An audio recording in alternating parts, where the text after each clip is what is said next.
Welcome to Tampa Bay. It's amazing here. You- You guys you- are amazing. You have got a crazy story, Yes.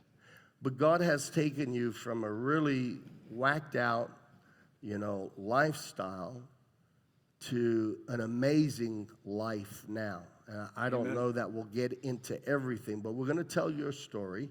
And by the way, if you notice, we have matching watches. Lift your wrist up. He makes these, okay?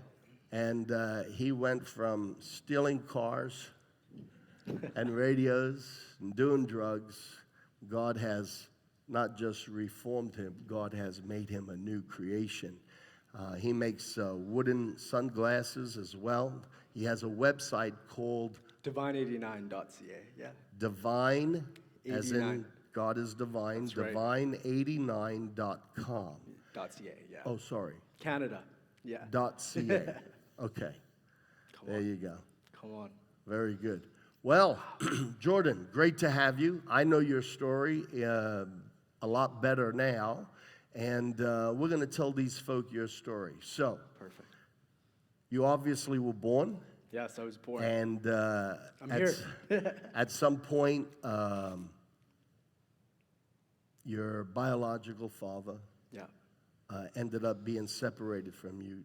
Tell us a little bit about that, and we'll jettison forward. So when I was younger, like when I was a baby, like 1 year old, my mother separated from my biological father because he was an alcoholic. And my mom shortly later got married to who I took as my father, who raised me.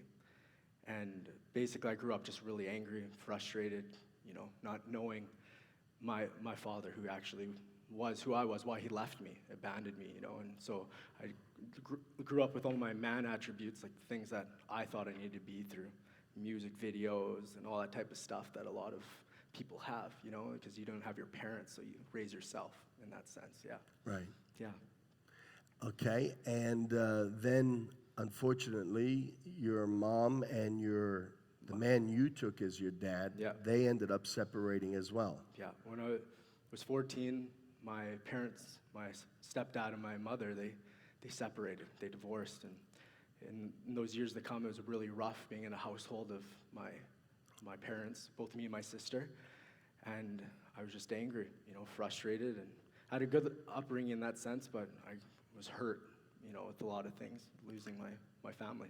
Now, you shared something with me that I had no idea of, and I'm going to ask you to talk about it because I believe we should be proud of our bloodline to whatever degree, and especially proud now that we're the bloodline of Jesus Christ. Amen. Come on. So you used to, as a young kid, not only did you have this family life that got broken up and you got moved around, but you were bullied with racial slurs and innuendos on a regular basis. Yeah. Why was that?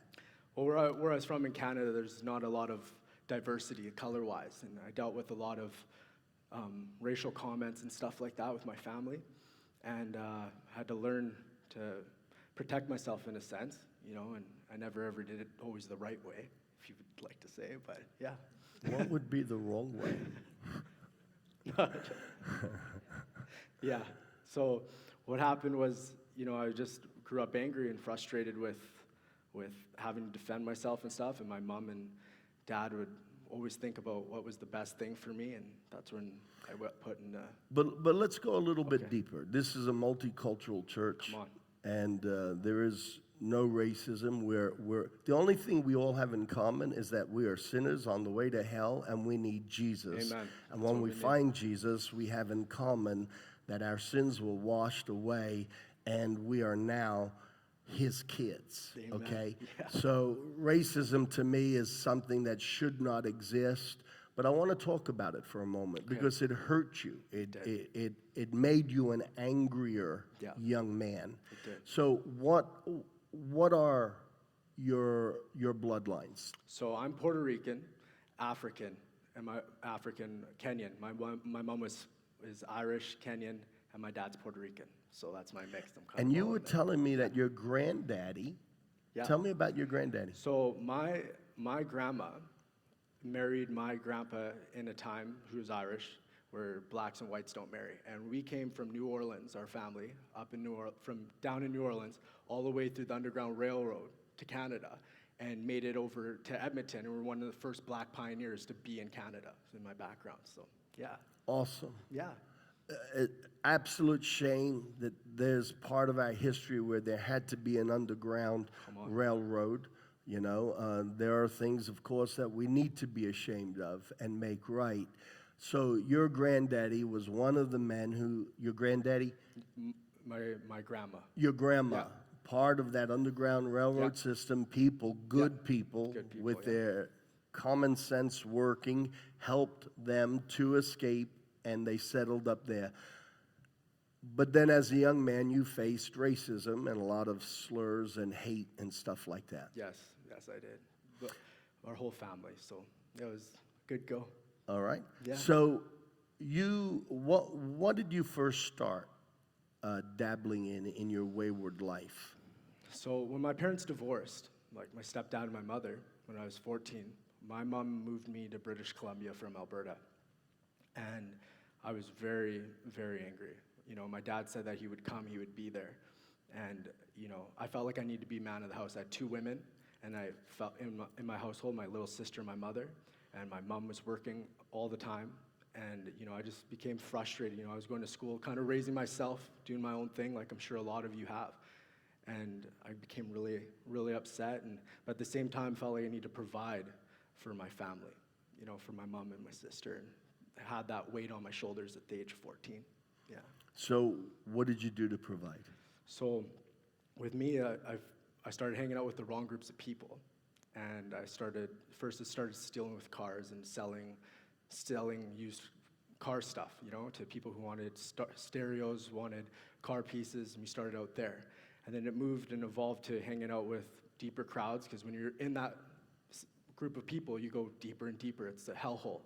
And you go and it started leading to marijuana, cocaine, and it led to all those things. And so, yeah. Now, at one point, the young guys that you were running with, you guys were the most notorious car thieves. You stole the most cars in that area. Yeah.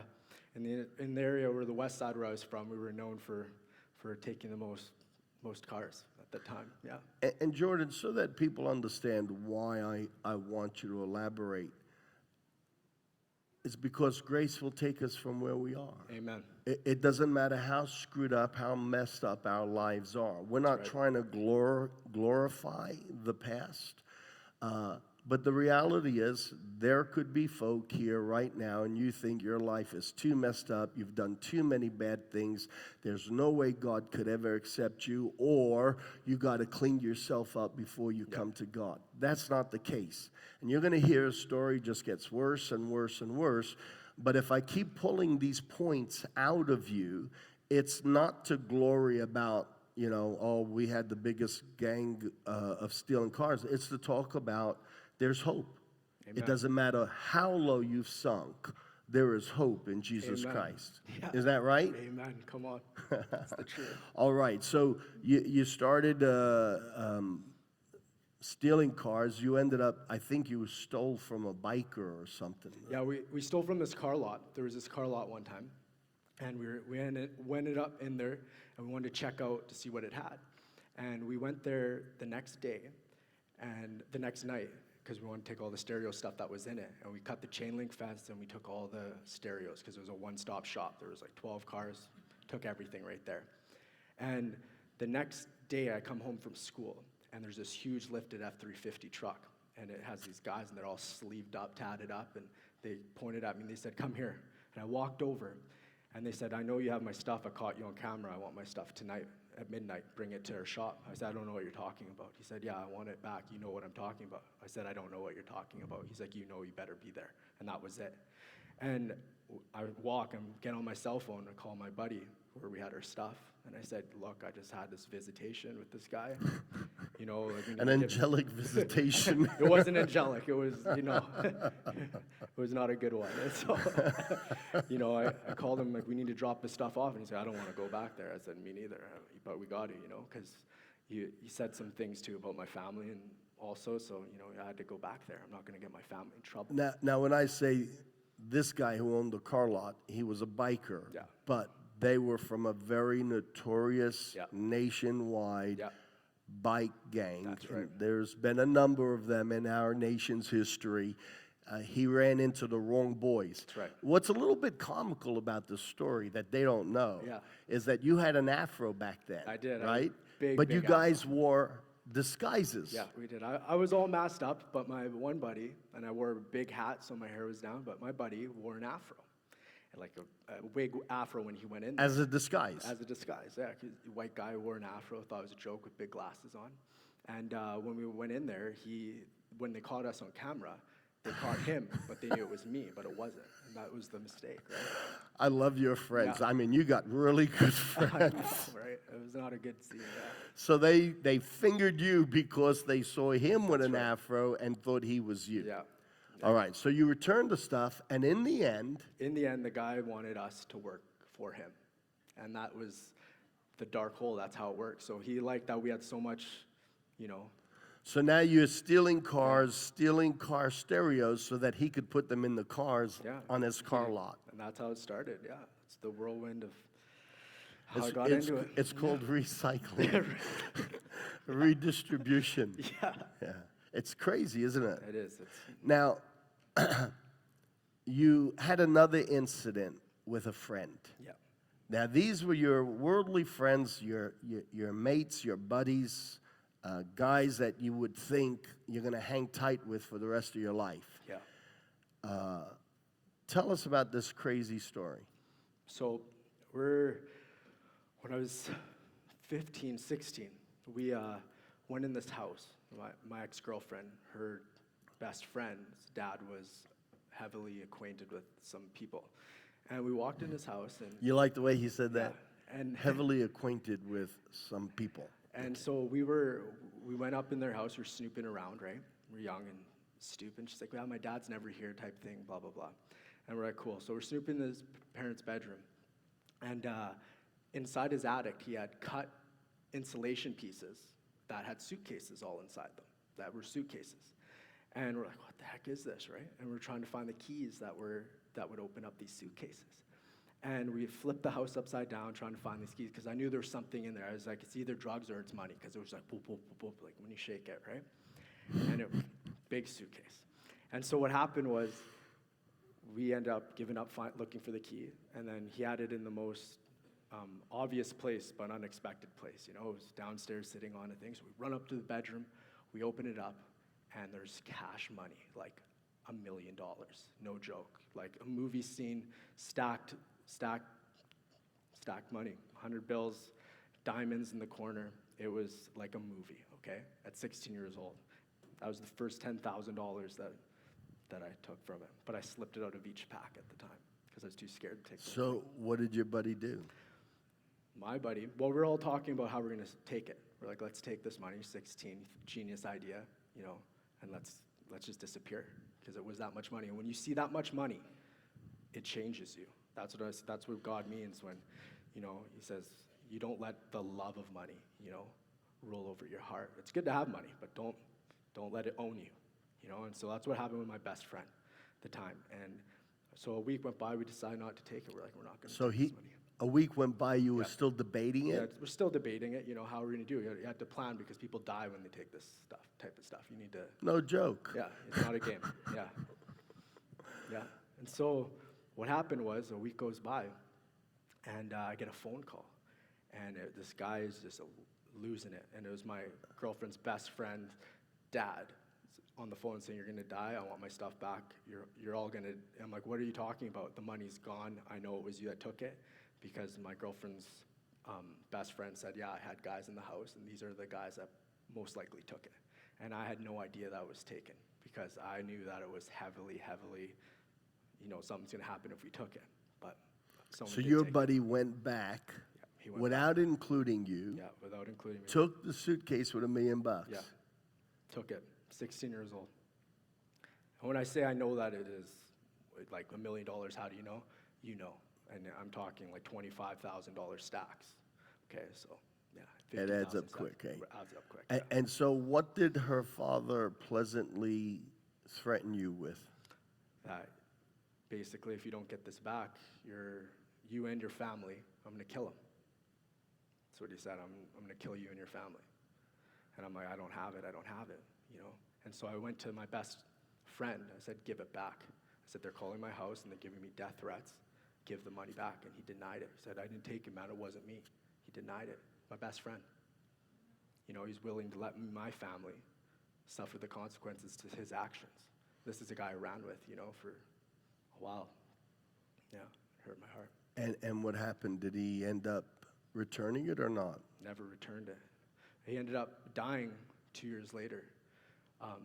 You know, he bought all the nice things, had all the nice things, bought a Gixxer 1000, you know, was all living the life. So we're 16, okay? And 17 in this time, and he ended up running. I personally think he committed suicide, but there was this huge meridian, and he ended up speeding. A huge what? Meridian, like that divides your highways. You know. A medium? Medium. There you okay, go. we Sorry. call them mediums. Mediums here, yeah. Meridian. Yeah. Okay. Up there in Canada, you talk real funny. Do I sound funny to you guys? Yeah. Okay. And so, yeah, he ended up hitting it, and he died. He died on impact and snapped his neck, and that was it. Right. And supposedly, still to this day, there's money buried. They said because his brother said that he had it buried somewhere. So. Right. Now, you got into a life of drugs. Yeah. What was your drug of choice? Me, I just did marijuana because I saw how a lot of drugs were made. So it always deterred me from being involved because it was gross to me. And so I loved smoking weed, and I did mushrooms and stuff like that here and there. Now, you say you saw how a lot of drugs were made. Explain to the folk how you were a driver. For quite a while, you were a driver. Yeah, so what I would do is I used to drive around. We'd go to areas, and we had telephones, and we would work phones for a lot of people who were addicted to crack cocaine. And we would sell drugs to people in the streets all hours of the night, and the phones would be on all hours of the night, and we would go to drop zones and move drugs all night long. For hours. So if I understood the picture correctly the other day, because I kept pumping you, I grew up in a Christian home. I mean, here's this little white kid, the worst thing he ever did was have a snotty nose. Yeah. So I didn't understand this stuff. So you're explaining to me that the big guys that run the operation have got these phones, Yep. and it's like online service. People call up, Yep. you just say, yeah, anonymously. Yeah, I want groceries. This is where I want it dropped off. That's how it would work. I want groceries. Groceries, yeah. Okay. And you said that all the drugs were on the table and you'd watch them cut the drugs? So when I used to go to the houses, where the houses were, they would have K, they would have crack, like we'd cut it down to make it to crack from Cake? cocaine. K. Coffee? Special K it was called. It's like Oh, it's a horse K? tranquilizer. Yeah. Okay. And they would use a lot of the stuff to cut it down, so the value of it, you could get more of it and make more money. And so that's what you would do. Yeah. All right. So you saw how the stuff was made. Now, you were Yeah. telling me something gross the other Yeah. day about how they made it in the bathtub, Yeah. and they take the razor. Yeah. Tell them. Yeah, it was there's just nasty things I saw. I'd walk in these crack houses, and you'd see women there that have been there for weeks, and you'd see it was hell, literally hell. When you go in there, you want to talk gross black sludge demons on the wall type thing. It was, these girls would sell out. They're there because they want to have their drugs, so they're prostitutes. They're in this house. They're playing video games. They're vegged right out, and it's just a sad sight to see. And weapons, in areas. And it's a dark, not a good area. How it was made, it's gross. It's the best way. You've been talking about it is a very nasty thing in the past. And the bathtubs and scraping the drugs off. Yeah, they would make that when they were mixing ecstasy and do things, and how they would stamp it and everything, how it was mixed. It was gross. Like how they. I never ever did ecstasy because of what was in it. You would never know. In each batch, each pill was stamped differently, and it was gross, nasty. Yeah. So you were a driver. You didn't actually sell, or occasionally you sold? Yeah, occasionally, yeah. But I was mostly the driver. They would pay me, anywhere from $800 to $1,000 a night, and I would just be in the car and I'd be driving. Whatever basically the income was that we were making that night, which is pulling in big stuff. That's what I got, and that's all I would do. Yeah. So at this point in your life, how old were you? I was 18 years old. 18, and you that quickly descended into the really hard stuff. I mean, that's young. Yeah, that was after my two best friends died, so I kind of spiraled down into a dark path. I was angry. You actually have a tattoo of their names on your wrist. Yeah, I do. Two of your best friends died. Pretty horrendous deaths, and they died within 2 weeks of each other. They did, yes. And that sort of propelled you even more into just a crazy lifestyle, depression, and Anger. Yeah, I was really angry. I had two emotions then, which was angry or high. It's one of the two. I just wanted to be numb. I hated things that I was facing in the world, and that's the reality of it. You don't know what you want. You think this is what life is about. You think that being in the scene and hanging out and partying and being in the lifestyle with all these guys, thinking that you're hot shot, blowing your money, you like $5,000-$10,000 a night, and it only ends up one way. It ain't. It's not cool. You're not cool. It's not cool. Yeah. so how do we transition from this part of your life to what happened to your main story? Okay, this is all the lead up, obviously. It gives people just a small glimpse of the crazy, seedy, shadowy underworld life that you were involved in. But how do we jettison forward? You had a girlfriend? Yeah, I had a girlfriend who's now my wife. She's amazing. And what happened was, Did you see that smile on his face? You guys will Even his eyes lit up. yeah. Yeah. And so what happened was, my cousins and friends of mine that were bosses, they ended up doing 7 and 6 year bits in jail. They went to jail for 6 and 7 years. And we were being surveillanced by gang unit, and they were watching us. So we kind of inherited all the, when I showed up there. All of their history. All their history of stuff. So you come in as a newbie, but they were already under the watch. Yeah. Exactly. And so what happened was, after they went and got pinched, I literally had a crisis in my room. I said, I'm going to end up dead or in jail. Those were the two things I remember by myself. No one ever saw me cry except my pillow. That was it for years. No one saw me cry.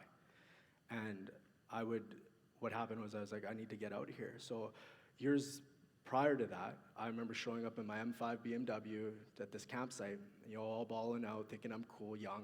And this guy says to me, he was another biker guy, but he cleaned up his life, and he said to me, he's like, what are you doing, Jordan? I said, I'm living life, this is the life, showing my car, it was pearl white, dropped on 20s, sick. That's what you think in the world. And I said, he's like, what are you doing? He's like, I'm gonna tell you something. He's like, you're gonna end up 3 ways, dead, broke, or in jail. That's what he said to me. And I said, yeah, whatever. 2 years go by after that, and he said, call me. He gave me his card. He said, call me if you ever want to get a real job. That's what he said. And he was lead for Canada for a scaffolding company at the time. So that's who I called up 2 years later and said, hey, is that opportunity still real? And so I ran away from where I was and went to... Now, he ran a scaffolding business for the oil rigs? Yeah, for commercial and residential and oil and gas. So you ran up there to finally get a decent job. Yeah. Now, you were still with your girlfriend? Yeah, I told my girlfriend, I said, why don't you move up to Calgary? At the time, I said, I'll take care of everything, and you don't have to worry about anything. I said, come up, and and she moved up there with me. Was this after you had your first child? No, that was how the first child was made after that. Yeah. Yeah, okay, I don't think we're going to go into that. Yeah. You moved up there, you guys had a baby later, Yeah. You're starting to clean up your life. That's right. What happened to your girlfriend after she had a baby? My wife came from a religious home, and so she never knew the personal relationship with Christ, And so after she had baby, she wanted to, start living for God. She wanted to start following him, And I hated the Lord, guys. I'm painting the picture. I was so angry. I would go into places, battle, and say how, Jesus is just a man, and I would battle you on with it. But that was out of my ignorance. And my wife would say, I'm going to go to church. And she's like, can you drive me? Do you want to come with me? I said, no, I'm not going there. And she would walk in minus 40 weather, bundled up, going with her kids and stuff, and go to church. And I'd be like, I'm not going to that. I couldn't believe it. I'm like, what's with this Jesus guy that you're walking in minus 40 weather? Because I wouldn't drive her to church, because that was the type of person I was. Now, there's a little bit of history to this, Yeah. why you hated this Jesus guy. And that was when you were a kid, you were put in a Catholic school for a year. Yeah. And what happened that you came to hate this Jesus guy? So when I dealt with a lot of racism when I was younger, like we were talking earlier. When grade 7, my mom thought it would be best to put me in a Catholic school. It was the only school that I could go to at the time that I was able to go to. She thought it would be better, you know. And so I went in there, and we would have religion class. And I would ask a lot of questions in this religion class about Mother Mary and Jesus. I wanted to know what the whole thing was about. And I'd ask questions, but I was told I was obnoxious about it, and I'd get kicked out of class over and over again because I would ask why we have to pray. Why do we have to do these things? Like a normal kid asks questions, you know? Maybe not in the best of ways, but I still ask these questions. And so, yeah. So you constantly got in trouble whenever you were asking questions about religion or this Jesus guy. Yep. And you made a vow. You sort of made a decision in your head. What was that? I was in the hallway, and I said, you know, I sat there. I remember the point that I made the decision in my heart. I said, I just get in trouble when I ask questions about this Jesus, this Mother Mary, whatever type thing. I said, no one's giving me answers. I said, you know what? I don't want to know this Jesus guy. I remember I hardened my heart that day. And I said, I'm going to make my own book of life type thing. That's how I said it. And you know what? You can do that, but it ends up only one way. Disastrous. You know, that's why you need the king to help you do it. We all know it. It's true. So now this girl that you've been living with, you love her, she has a baby, and she's getting religious at the same time. Yeah. You're stuck. And I mean, if she was here, she would tell you we'd have arguments. And I would just manifest, like, you know, don't talk to me about this. I don't need him. That's good for you. And she wanted to dedicate baby to God, to the Lord. And I'm like, no, he'll find his own path. You're not going to tell him and do this stuff, you know? And I was really upset about it. So She would pray for me, though. That's one thing she always did. She'd go in her room. God told her to go to her room and pray. And so she would always go in her room and pray for me. Quietly, because she knew if she was praying in the house, I would be choked about it. So, yeah. that was the best thing she could do. Absolutely. Go pray. There's power of power in prayer, isn't there? Amen. It ended up changing your life. Amen. Now, just before the change comes, you ended up working on an oil rig. That's right. Yeah. Tell us about that, because that's where this story really just goes to the dramatic. So I needed to start cleaning up my life, and my wife I had to grow from a boy to a man, basically. You know, my wife was, you need to smarten up. And I chose my family, and I said, I'll go back up north and I'll start working. And so I went up north and I started working. The shift was 24 days on and 4 days off. So you're gone in the middle of the bush, like in the forest, on an oil rig for 24 days, and you're only home for 4 days at a time. 2 of those are travel, so technically you're home for only 2 days. So yeah. Okay. And it's a dark place up there. When you're up there, it's its own world. So you had to test to be drug-free to even get this job. Yeah. I'm going there. Sorry, okay, dude. let's go there. Yeah. It's all under the blood now. Come on. It's true. So to be able to pass a drug test, you had to give urine samples. So you had agreed or decided that for a week you wouldn't smoke any marijuana. Yeah, so for a week, in order to go and work on the rigs, you need to be able to pee clean. And so I had to take a filter kit, and I peed, and I was grumpy because I used to have to smoke weed or marijuana to be able to sleep, to burn out, because I was in so much stress in my life, certain things. I would smoke a joint, and I'd like to go to bed, and that's what I did. And so I had to quit, and so I was up all night, and I was having insomnia, and I couldn't sleep, and I'm up north, and all I wanted to do is smoke a joint. So you pass your test, you get the job, you're up there, and you actually ask the guys up there, does anybody have any weed? So it's a dry camp. You're not supposed to have any drugs, any alcohol, nothing up there. You're not supposed to have anything of that sort. But people smuggle stuff up there all the time in these camps. And so what happened was I went to one of the guys I worked with at the time. I said, hey, do you blaze? I asked him. And blaze, where I'm from, means, do you smoke weed? And he's like, yeah, I blaze. Come by my room tonight. Like, come by. I was like, okay, cool. Now, to me, this is an interesting topic. It's a current topic because we have some of our governments, some of our state governments are legalizing marijuana. Yeah. And so all of a sudden, there's the feeling, oh, well, maybe it's not that bad. You've lived on the other side, okay? You did it. You sold it. You were in that whole underworld. And people want to say, well, marijuana is not really much of an issue. I want your take, an honest take. Tell me, what effects did marijuana have on you? I think that anything that gets in your way, in your relationship, in the way of the Lord, is addiction.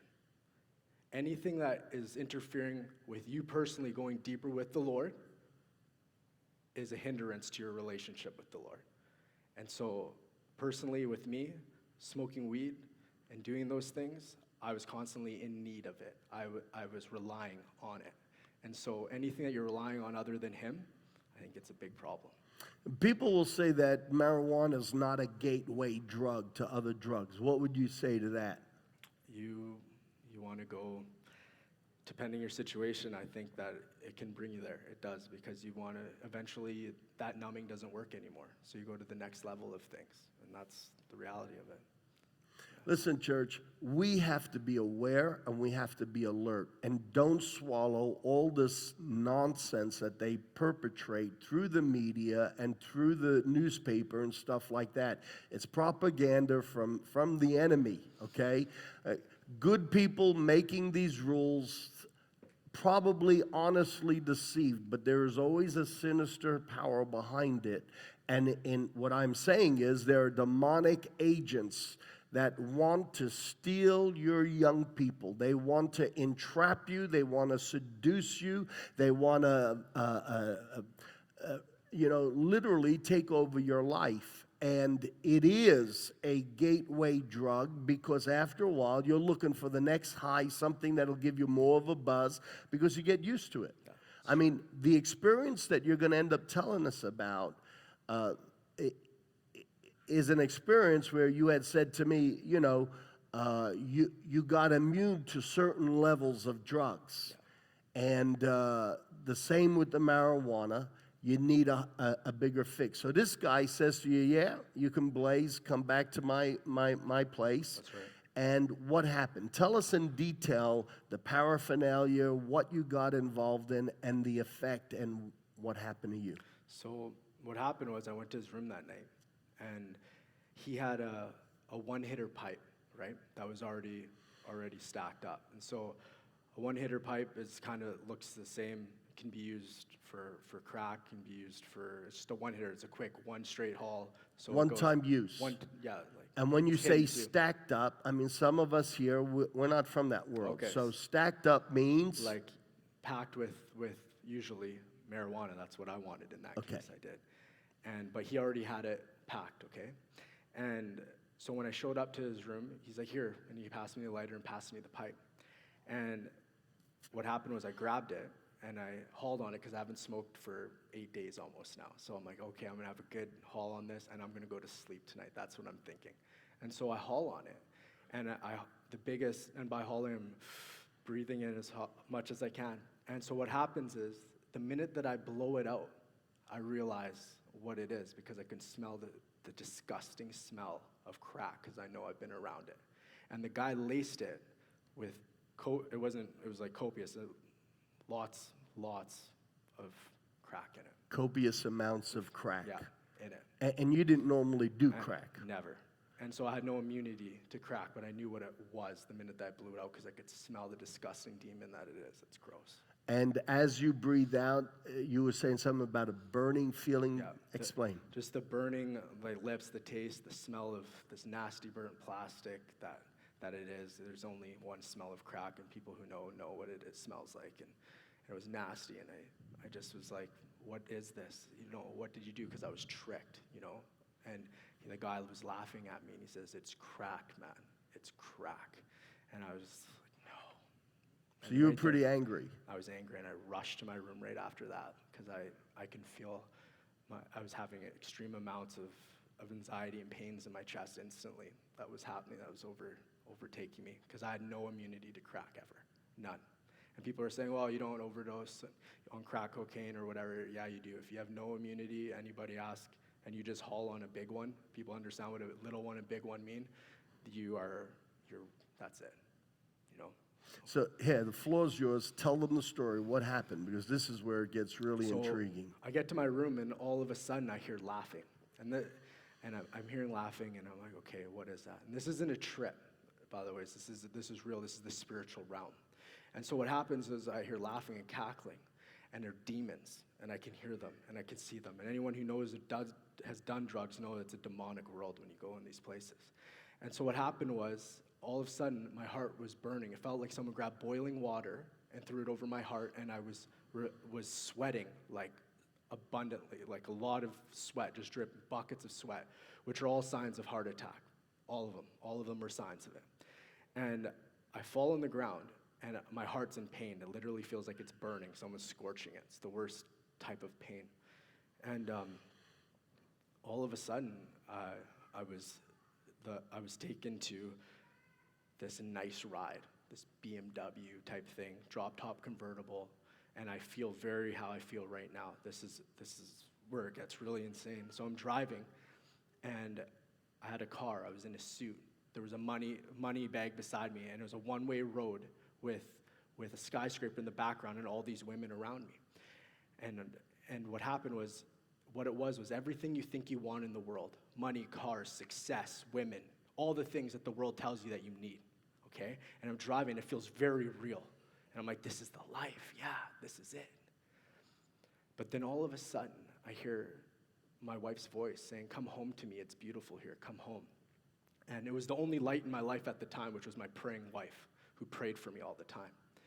And all of a sudden, I realized, oh my goodness, I'm overdosing. I remembered that I just finished, I'm on my floor, that I know that I'm overdosing. And I'm like, no, I'm saying no to all these things. It's money, cars, all. I was like, no, I want out of this, because I felt like a disconnection, like I'm leaving.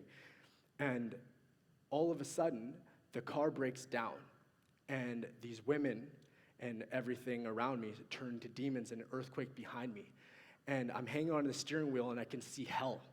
And people are in hell, and they're screaming. They're saying, turn around, get out of here, turn around, get out of here. And I could smell people. I could smell like the smell of rotten eggs. And I could see people like burning, and there was no quench to it.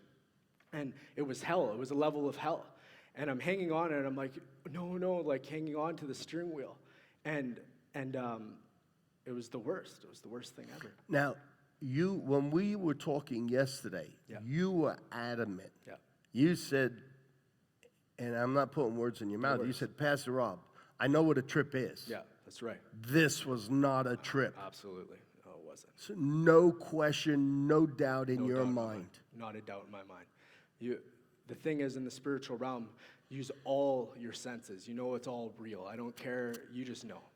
You either could believe me or not, but I'm telling you that hell is real, and nobody wants to go there. I don't care if any enemy that you want, or anyone, you don't want anybody to go there, and it was the worst.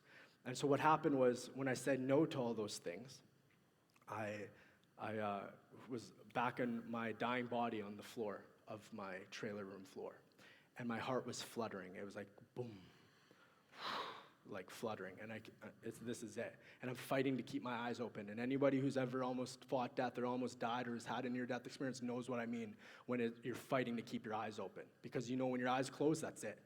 There is no coming back. You just know it. Your spirit knows it. And so what happened was, in my last breath before dying, my spirit cried out, and I said, I believe, Lord. And boom, I died on my trailer floor up north. And all of a sudden, I was in this black infinity place. Is the best way to describe it.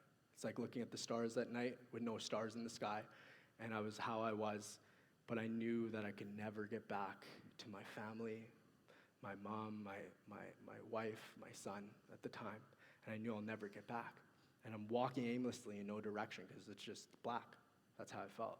But then all of a sudden, Pastor Rob, there was this light that like binged like in the far corner, and it zigzagged, and it came before me. And there was this man, and he was on this cloud. It was the Lord Jesus Christ sticking up his hand like this to me. And I grabbed his hand. I grabbed it, and I went to heaven. I was in heaven with him. And when I got there, I saw the gates of heaven. And in heaven, there's layers and layers of just angels singing in roads all throughout. And and you can hear singing, and it's layers like of angelic sounds, just all the time is the best way to explain it. And I was with the Lord, and in heaven, you don't speak. It's just like, it's like, I'm in heaven, and it's like, yes, you are. And you're like, whoa, like you are here.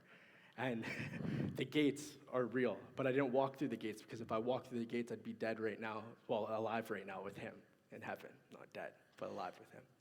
So you never went into the gates. Yep. Tell us what happened, because people would be fascinated. Look, I've interviewed a lot of people Yep. that have died and experienced either hell or heaven, and sometimes both. Yep. And I've also read up on it, always looking for things that balance out with Scripture. There are some wacky stories out there. Amen. But, I always research what is genuine and what can be biblically supported. So here you are, you're seeing this stuff. You not only heard harmony and melody coming out of the mouths of angels, you heard just music all around you. All around, yeah. See, now I amazing. highlight that because I've heard that over and over again. It is, it's amazing. You know, in the Psalms it says, let everything that has breath praise the Lord. And the plant life has breath. It breathes. It breathes. And I've had people describe to me how flowers literally moved and harmony and melody emanated out of them. That's Amazing. true. Amen. So then what happened from there? You see the gates, you don't go through the gates. Where'd you go? Who'd you see? It was, I went to this room. It was like another room beside it. And when I walked in, there was the throne room of God. And there was Abba Father, and the Lord went to the right hand of the Father, and the Holy Spirit, and everyone's one. I'm just trying to explain it the best that I can. Like they're all entwined, but the Lord went to the right hand of the Father, and Abba Father is just sitting in his throne, and he's sitting down, and he said to me, he's like, I'm so proud of you, my son, for you have trusted and chosen I over the wicked one, he said to me. And I was just tormented by Satan with all the things of the world. I remember I told you about the vision, the cars, the nice things, everything you think you want in the world, money, success, all those things, which are fine, but not when you give favor to them over the Lord. And I was like this, because in heaven you feel like a baby. You're like, like you're standing before God. You're just like, this is real. And he's like, for did you not call, and have I not shown myself to you? And prior to that, when I was going up north, I pulled on the side of the road, and I started cussing to the mountains. I was mad. I was like, because I was at the rock bottom. I said, I need something. Like, give me something, whoever you are, whatever you are. I need something, And he did. And I called on him. And God talks about, you read the word, when you call and you believe, he shows up. He does show up. I promise you that. Awesome. Come on. Awesome. So what did he say? What else did he say? What happened? So all of a sudden, I'm before him, and I began to get judged before the Father. And he played things like a video camera in my heart that I only knew I never told a soul. And it was the worst, because you felt like it was burning. You're like, because someone who loves you, the purest love in the entire universe, is standing there. And he's saying, I love you. And you're wondering why you did those things to him. Like, you're watching, you're like, no, like, and he's right there, and you're like, no, why? Like, this, you love me, the purest love that you've ever felt. And you're wondering why. Why you're doing this to someone who loves you. And I fell to my knees, like, it was on my knees, and I was crying, like, because you're before the purest thing in the universe. And I saw the sandal straps of the Lord. And he touched me on my shoulder, and he says, all is forgiven. And that was the first time from that point that I knew that I was a son, that I was no longer an orphan, that he loved me and I did all these evil things and he loved me. Awesome. He's good. Yeah. He is good. He's Incredibly good. How did you come back to life? What happened? So I walk with God in heaven, and in heaven you don't walk, you glide. You're like this, right? Sea glass, like, and his robe is a majesty. It's like white. You're kind of gliding, and you just go with him. You're under the wings of the Almighty, and when you're in, you just know it, you know. And he told me that he loved me. He told me that every time that I thought I was lucky in my life, that he was always there with his hand covering me like this. There is no luck. There's God, and God loving you and keeping you protected.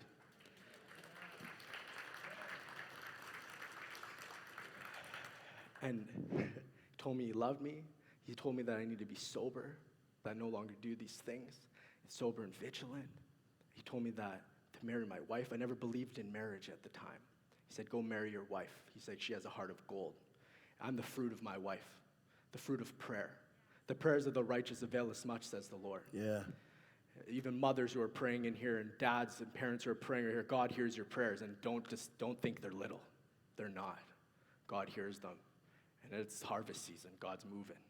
Amen. And so he told me he loved me. He told me that you will go back and you will tell people what happened here. He said there'll be those that spit bows, like bow and arrows, like arrows at you, and he'll be and razors at you. But don't worry, if I am for you, who could be against you? He says, when you speak this testimony, the humble shall hear it, and they'll know that it's of me. And I said, okay. I said, all right, Lord. And he said to me, he said that he loved me. He just kept saying his love, because God is love. It's the first time I experienced his love. And he said to me, Pastor Rob, that it's time to gather my children, because I'm coming back. The Lord is coming back. And he is preparing his bride right now. And you guys are his bride, and he loves you so much. So how'd you end up in your body? What happened? So all of a sudden, the Lord loved me. I didn't want to come back. I stood on this glass of beam overlooking, seeing what heaven was, what it is, and it's all green and angels and all these things and children playing, laughing, like, you know, everyone's laughing, and I can see it. I'm like, I want to go there. And you know, God said, I'll give you a new heart, and you're going to tell people what happened here, because my heart, I had a heart attack. It failed me, and he put his hands on me and he hugged me, and then all of a sudden it was like, and I was back in my body on my trailer floor, and I got up in my trailer floor, and now I'm back in the flesh, okay? And I'm on my trailer floor, and instantly when you're back in the flesh, I went to denial. Did that just happen? No, that didn't just happen. No, that was just a trip. That's what I was thinking. I wanted it to be, okay? And then all of a sudden, the first time in my life I've ever heard the Lord God speak audibly to me. His hand grabbed my heart and squeezed it. And I heard him say, yes, my son, that did just happen. And yes, that's my heart that you now have. And I knew instantly my life was no longer my own to live for myself, but it was for him to get the glory. And that was when he said, and the fear of the Lord came in my room. And I tell you, you don't mess around with God like that, you know? Come on. And yeah. Amen. Yeah. So you get up from the floor. Tell them about what happened when you rang your wife. So she was your girlfriend still at that point. Yeah. You ended up marrying her. Yeah. So obviously the fear of the Lord worked. oh yeah, amen, amen. It does. But what happened when you're on the phone? What did you tell your wife, and what did she say to you? I thought that was really interesting. So what happened was my wife packed me a Bible when I went up there when I died. This Bible supernaturally appeared in my house she's like, I don't know where this Bible came from. It's brand new, but I feel I'm supposed to pack it for you. And I said to her, pack that. I'm never going to read it. Like, you know, I'm painting the picture how I was. And she's like, well, okay. And she just still packed it in there for me. And thank God she did, because when I was in my room up north, before I called her, I had this Bible on my desk beside my bed in the camp room, and I had Maxim magazines, supplements, everything was stacked on top of it, you know? And when I came back, everything was like in the garbage, literally. I was delivered from every addiction that I had. When I Instantly. was instantly when I came back, everything, you know, instantly was gone. And I threw it all in the garbage right there, and I grabbed the Bible and I read it. And it was like the words were coming off the page and they were coming into me, like they were literally coming up. And I read it all night. And then when the next day when I called my wife, Pastor Rob, I got on an airplane. I said I need to leave this job. And I got on an airplane and I flew and I landed in one of the airports and I pull up a 4-row chair type thing. No one knows what happened. I don't care. Like, Jesus is king. I'm preaching to everybody instantly. They need to know that the Lord is the Lord, and that's it. It doesn't matter. I pull up a 4-row seat, you know, in airports that you have, and they're all together. Pull it up to a payphone, put my calling card in there. I call my wife, and first thing I say to her, I say, baby, you know all those crazy Jesus freaks? You know all those crazy Jesus freaks? They were right. And and my wife says to me, she says, baby, you're scaring me. That's what she says. First thing. Because I'm telling her, man, like I died and Jesus saved me and he's the king and he loves us. And she said, it's just insane. Like what? She couldn't believe it. She would tell you that. God transforms you. You told me how it's a shame your wife's not here, because if she was here, she would tell us how one of the ways she knew that what you were saying was true was suddenly you had all this Bible knowledge. Yeah. Tell them, explain it. So when I came back, my wife was shocked with the things that I would say and would know, and because it was downloaded in my spirit from being with the Lord. And my wife's like, I only knew this from me growing up in a Christian family my whole life, and you just attained it within whatever. She said she was kind of frustrated with God, like after that, you know? And she's like, how's this happen, you know? And so, anyways, it just pushed her, and we've gone deeper with the Lord ever since. We're on fire for the Lord. So you went from this crazy life, Yeah. drugs, stealing, all of this stuff, totally delivered instantly. Compare the two lives. Would you ever go back? Never. Because the life that God gives is for eternity. Yeah. Amen? Like, never. That life ends up in one way. I mean, this is so real to you. Not only are you a young preacher now, but you and your wife, with your children, have gone to the mission fields several times. You've been in Africa for a period of 3 months. Yeah, 4.5 months, yeah. With Heidi Baker, Yeah. who runs this massive orphanage, does a phenomenal work. Google her. She just got her and her husband Roland do this tremendous work. They have how many children in this orphanage? I think they do about 10,000 mouths they feed a day in that orphanage. They feed 10,000 mouths. At just that base, but way more. But yeah. Yeah, isn't that fantastic? I'm sorry, but that gets me excited. That gets me really stoked. You know, I sit here and I think, okay, God, how do I do more? How do I do more? So that's how dramatic, that's how real. You know, this wasn't a trip. You experienced hell, you experienced heaven, so much so you'd come home and get married and take your wife and your family and go to the mission fields and preach about this Jesus Christ. That's right. And that's it. He's the king. Like when he's put something in your heart, and that's what the word is this season. When everything in your heart is different that God's put in your heart. It may not be the same to the person beside you, but one thing you do have the same is Jesus. That's awesome. It's Jesus, and you're called in those areas, and so when you go, just shine the light of glory.